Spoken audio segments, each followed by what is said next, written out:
Hi team, this is your Monday lesson, lesson 3, unit 5, and today it is using estimation to identify if the answer was reasonable. So kids should be asking themselves 2 questions today. It's actually more 3. One of them is like a single question.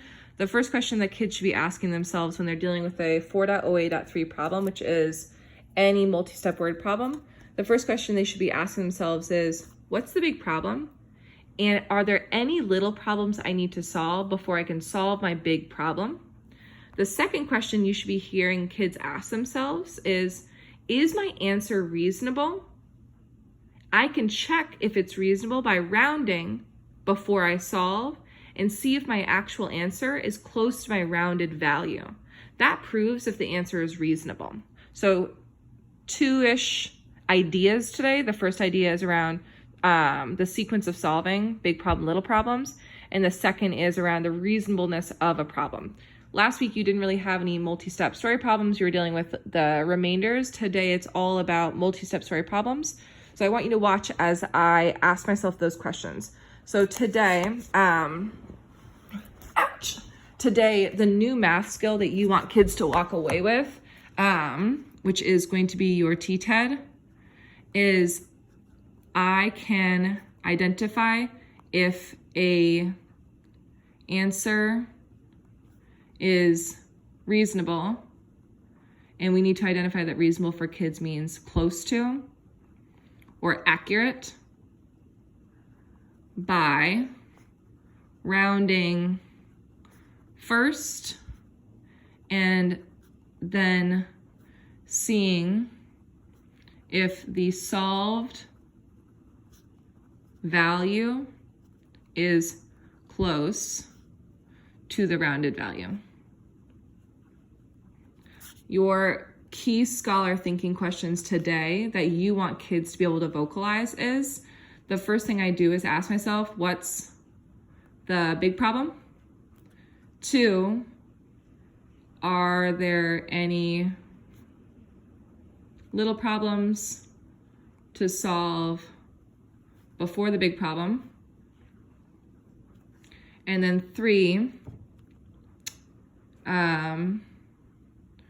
what's a reasonable estimate? And then 4, is my answer close to that estimate? Okay, so I went through, and as I was reading through the sequence of questions, which is pretty lengthy and huge today, I want to point out a couple of the questions that I think are highly impactful. The first is, what is the big question in this problem and how do you know? What is the little question and how do you know? You're going to ask this of kids, and this should be right here. As you're circulating, this question that you're going to ask the class is based on the data you collect as you circulate. Then, thinking about what you got as your answer here, you're going to then pose to the class, what's the big question? And then this is going to be your turn and talk right here. What is the little question and how do you know? The big question kids are going to be able to answer pretty quickly. And this is a cold call on a kid that's about a medium kid in your class. So they might give an inaccurate answer. Then, out of both these representations, multi-step story problems, good, why do mathematicians? Sounds exactly right. How did you estimate to solve? It doesn't ask them to estimate to solve here.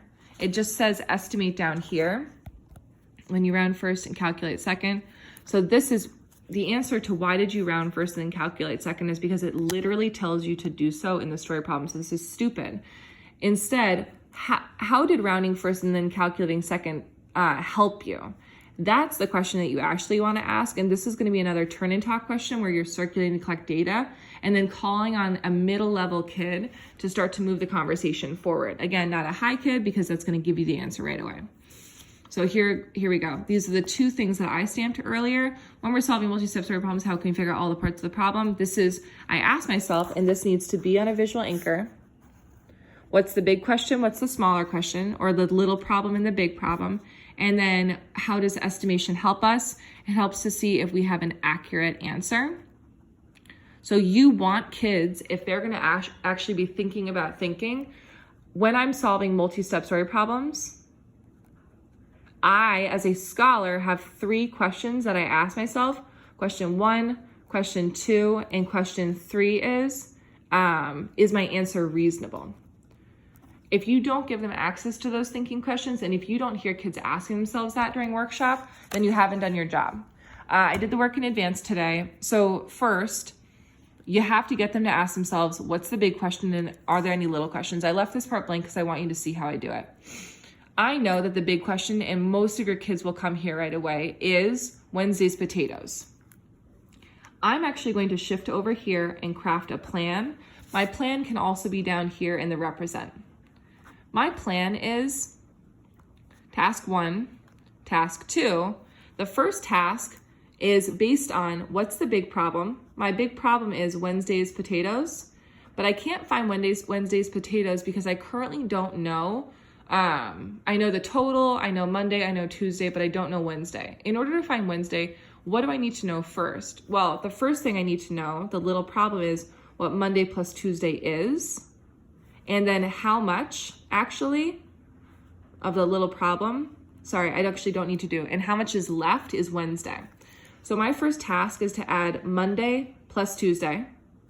And then my final task is to find Wednesday by doing total minus Monday plus Tuesday. And I'll do TO. I ask myself first, what's my big problem? I then ask myself, are there any little problems I need to solve first?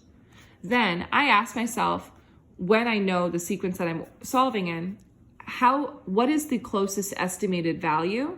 And then is my answer close to that? Yes.